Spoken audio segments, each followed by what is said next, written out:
Welcome to the A.D.K Rock and Metal channel. My name is Kirk, and today we're going to be looking at a new album in the realms of blackened gothic doom metal. So who are we talking about for this release? It's a Finnish band called Sidewalk Mafia, and they've got their sophomore album coming out on the 2nd of September called Soulcrushers.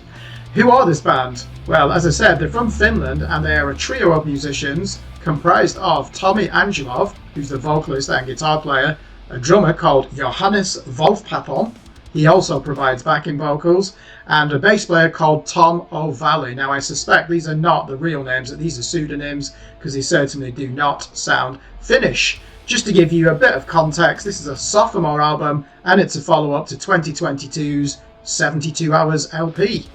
Let's get into it. Okay, so track number 1 is called 6 Feet Under, and it's straight into the trailing groove of doom metal, like a determined soldier with a crazed look on his face and a debilitating limp. The mix is nice and thick, with the amp distortion squirming through the headphones. Tommy Angelov's vocals encant like a man with fucking bleach in his throat, yet you can hear a black metal pulse running through this piece of sludgy metal. There's a surprise rock chorus here as well, with some loutish shouting techniques. In brief, there's plenty of brawn underneath the brain here, so it's a good start to the album, which moves us on to track number 2, the title track, Soulcrushers, 4 minutes and 24 seconds. Dissonant mid-range chords linger here like a stalker. They use malevolent vocals. It's your classic piece of gurning-faced metal. Yeah, this band remember to rock out as well. It's also the first time we hear a shade of the Eurogoth aesthetic, like the new album from German titans Eislegen. The drum engineering here is very clear in a muddy mix, as are the dual harmony vocals in the chorus. Imagine someone like, I don't know, Therapy? As a mean sludge metal unit with harsh vocals. It's actually quite playful if you can survive the onslaught of morbid guitar riffing and bloodthirsty voice projections. So track number 3 is where we first hear an infusion of old school punk. You almost expect a husky Americana voice here over the dark punkish riffs in the intro. Instead, we get like a spooky gothic voice in the lowest range possible.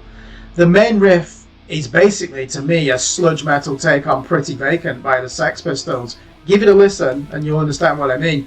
Remember, sludge metal is a doom metal deviation from hardcore, isn't it? So it's not a million miles away, really.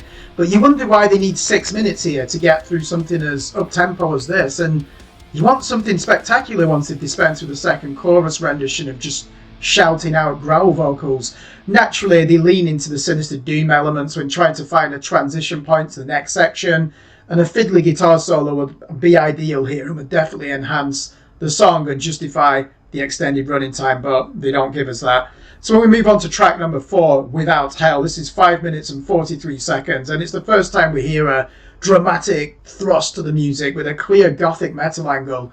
The cannibalistic vocals and rough choir vocals in the bridge are better than the chorus, actually. I mean, the guitar tone is fucking ugly and close to drowning out everything in the mix, which is actually never a bad thing, is it, in metal? This is where the band's black metal aesthetic saves them from the trite and diluted gothic metal that often comes out of Germany.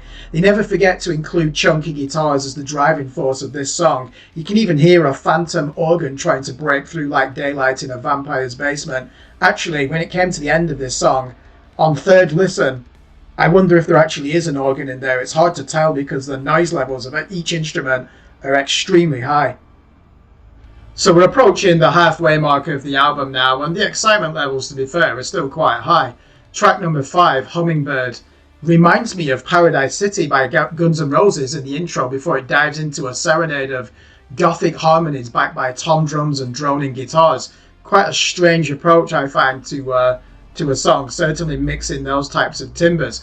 The mix itself and the mastering seems to just follow one rule: turn everything up and see what happens. You feel like you're a spectator in the rehearsal room without earplugs. The band attempts an epic arms to the sky chorus here and resist the cliche of halftime in the drums, and they almost succeed.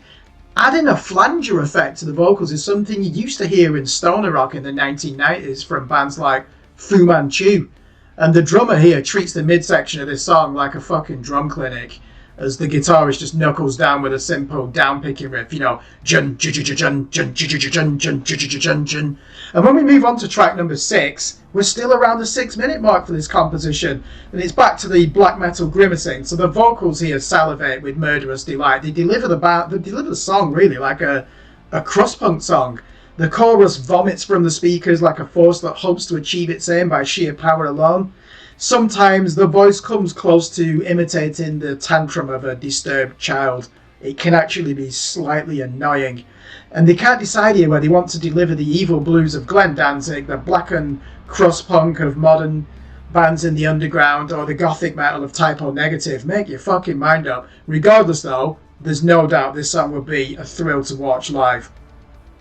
So we now approach the last third of the album, and at track number 7, Bad Karma Zombies, they're bringing down the song length again, so that's not necessarily a bad thing. This is only 3 minutes and 46 seconds long, and it's basically Paradise Lost in the mid-90s gothic rock phase with crunchy down-chugging riffs, punctuating the simple punk rhythms. They're quick to groan their way through the chorus with one voice doing the death metal gutturals and another shouting hysterically at a mid-range pitch. This band take great pride in sabotaging catchy hooks and song structures and turning them into a riotous blaze of noise. Now when we move on to track number 8, Swords and Knives, they lean into the density of the lower strings here with a chugging bass tone and a verse of heavy syncopation and percussive vocals that make your nostrils flare. This is as gratuitous as the early Hellhammer and Celtic Frost records, yet it takes the devilish modern spirit of bands like Midnight and Funeral Chic. Cymbals crash in the background like tripwire entanglements set off by clumsy boots. It's clear, this band are not on the side of Hansel and Gretel in the Great Morality Tale. Their heroine is the evil witch. And then we come to the final track, number 9, When We Dance, and guess what? It's the longest one on the record at 7 minutes and 32 seconds. So here, when I was listening to it, I was just thinking, it really gives off that vibe of all hail the god of war as he strikes fear into the hearts of men. It's that type of mentality. You can imagine Tommy Angelov puking up black blood from his lungs as he delivers his words.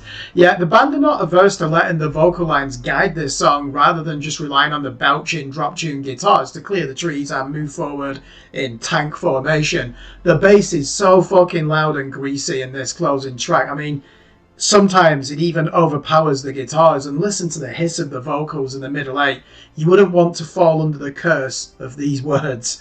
If there's one criticism though, it's the way they deliver the chorus like a pub rock band, incorporating like a fiendish black metal roar.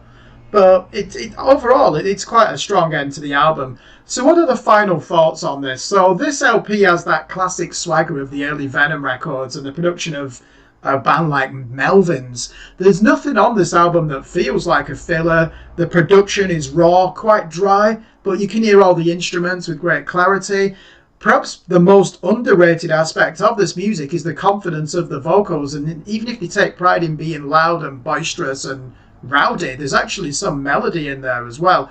The main weakness of the album is just the way the songs become progressively longer as we work through the listen experience, but most of this record is quite exciting, which is not something you'd say about most doom metal albums. So we need to give a final verdict on this album, and we're not going to use a numeric score for this. We've actually devised 4 categories, and this was concocted by Dave, and it's quite an interesting system. So the highest grade possible, you are a headliner. If an album's good, then you are a main support. If it's okay and it's listenable, you are an opener. And if it's, let's be honest, a piece of shit or it's just not worth listening to, then the verdict is back to rehearsals. I suspect we probably won't get many of those because we're always going to try and choose albums that we expect to enjoy. So with this one, probably quite obvious from the tone of this review that I was quite positive about it. 3 standout tracks for me were the title track Soulcrushers, Without Hell, and Swords and Knives. Though it is not a supremely challenging album, I think it's quite easy to get into, even though there are some extremities, certainly in terms of the dynamics and the thick guitar distortion. I would say that this is a worthwhile effort, and my final verdict is that they would be ideal as a main support to a great headlining act. So if you do like this, go and download it, stream it, even buy it on Bandcamp. It's released via Slip Trick Records and it comes out on the 3rd of September 2024.